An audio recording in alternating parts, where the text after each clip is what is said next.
কোরআনের পরিচয় হচ্ছে, শুনে নিন।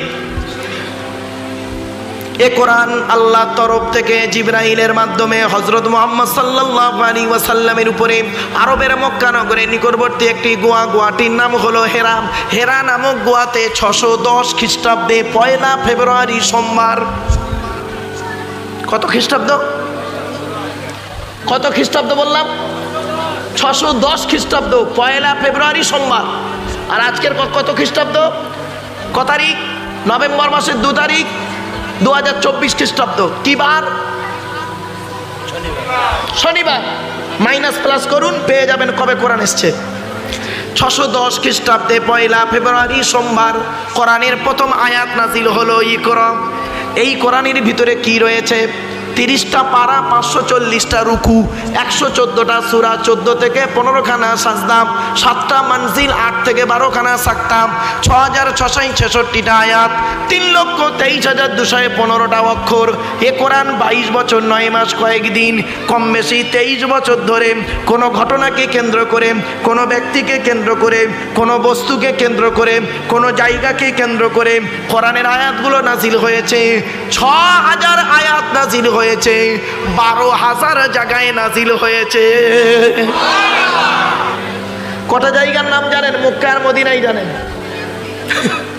চলেন আর একটু এগিয়ে যাচ্ছি। কোরআন যার উপরে নাজিল হয়েছে তার নাম হলো আখিরি নবী মুহাম্মদ মুস্তাফা সাল্লাল্লাহু আলাইহি ওয়াসাল্লাম। ঠিক না বেটি? এবার নবীর পরিচয়টা দিই। আমাদের নবী মুহাম্মদ সাল্লাল্লাহু আলাইহি ওয়াসাল্লাম কোন বংশে জন্মগ্রহণ করেছেন? জোরে বলুন। কুরাইশ বংশ, তাই তো? কুরাইশটা কে? কার নাম কুরাইশ? শুনে নিন। মোহাম্মদের বাপের নাম আব্দুল্লাহ, আব্দুল্লাহর বাপের নাম আব্দুল মুত্তালিব, আব্দুল মুত্তালিবের বাপের নাম আব্দে মান্নাফ, আব্দে মান্নাফের বাপের নাম হাশেম, হাশেমের বাপের নাম কুসাই, কুসাইয়ের বাপের নাম কিলাব, কিলাবের বাপের নাম মুর্রা, মুরার বাপের নাম লুবাই, লুবাইয়ের বাপের নাম কাব, কাবের বাপের নাম গালিব, গালিবের বাপের নাম ফিগির, ফিগির থেকে কুরাইশ বংশ এসেছে।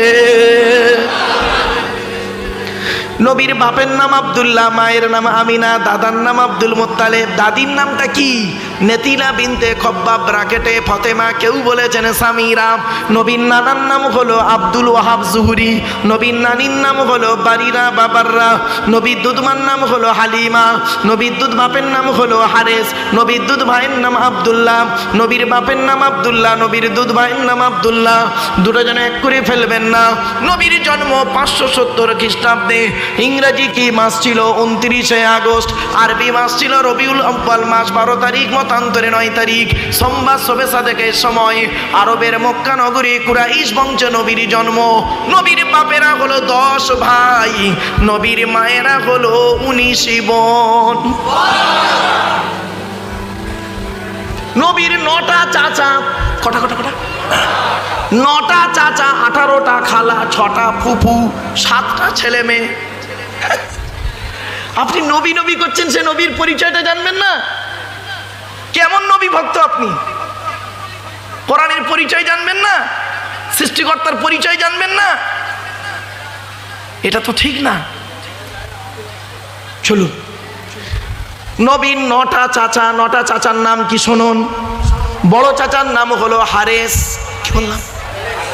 হারেস, জুবায়ের, মুকাইয়িম, ফাইদাক, জাইদাক, আবুল আহাব, হামজা, আব্বাস, আবু তালেব। নবীর বাপ হলো আব্দুল্লাহ।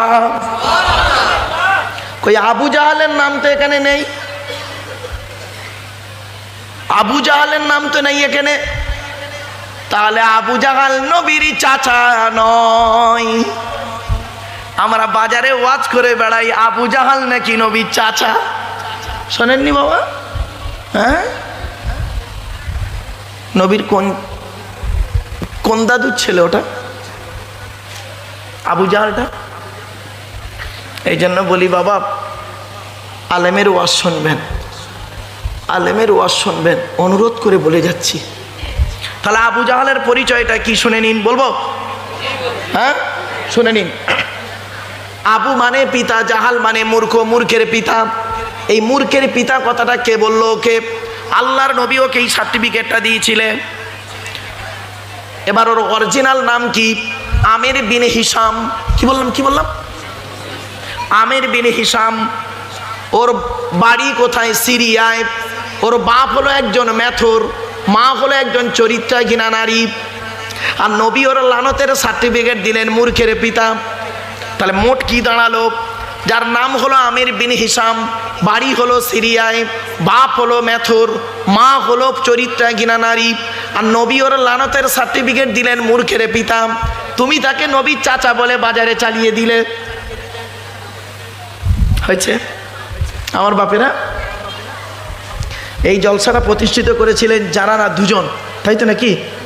শোনা কমিটির কাছ থেকে শোনা আমার দুইজন ব্যক্তি, তাই তো নাকি? পীর আল্লামা সাইফুদ্দিন সিদ্দিক রহমাতুল্লাহ আলাইহি আর পীর আল্লামা আবুল ফারাজ সিদ্দিক রহমাতুল্লাহ আলাইহি। নাকি ভুল বলছি আমি? ঠিক বলছি তো নাকি? দুজনেই যোগ্য আলেম ছিলেন, দুজনেই যোগ্য আলেম ছিলেন। বাবেরা চলো এগিয়ে যাই। তাদের উদ্দেশ্য ছিল জগন্নাথপুরের মানুষ সুদ মুক্ত গ্রাম হবে। বুঝতে পারছেন না ভাষা? তাদের উদ্দেশ্য ছিল জগন্নাথপুর গ্রামটা সুদ মুক্ত হবে। আর এখন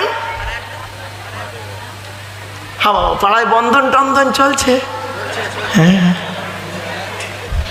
আমার মা বোনরা ওই বন্ধনের অফিসারদের গায়ে গায়ে ঘেঁষাঘেঁষি করে বসে বসে গ্রুপ গ্রুপ করছে। আর ওই মা বোনদের স্বামীগুলো বুড়ো বুড়ো শ্বশুরগুলো মসজিদে গিয়ে জামাতে নামাজ পড়ছে। কবরে ঢোকো, আদা রসুন বেটে দেবে, ঢোক কবরে ঢোক একবার। বাস্তব অসুবিধা হচ্ছে না? কি আশ্চর্য! আজ থেকে 60 বছর আগে যে লোক দুটো আজ অন্ধকার নীরব নগরে তারা শুয়ে আছে, তাদের উদ্দেশ্য ছিল এই গ্রামটাকে জেনা মুক্ত করা। জেনা বোঝেন? যা বুঝতে পারছেন না? ব্যভিচার মুক্ত করা। জেনা আরবিতে বলে জেনা।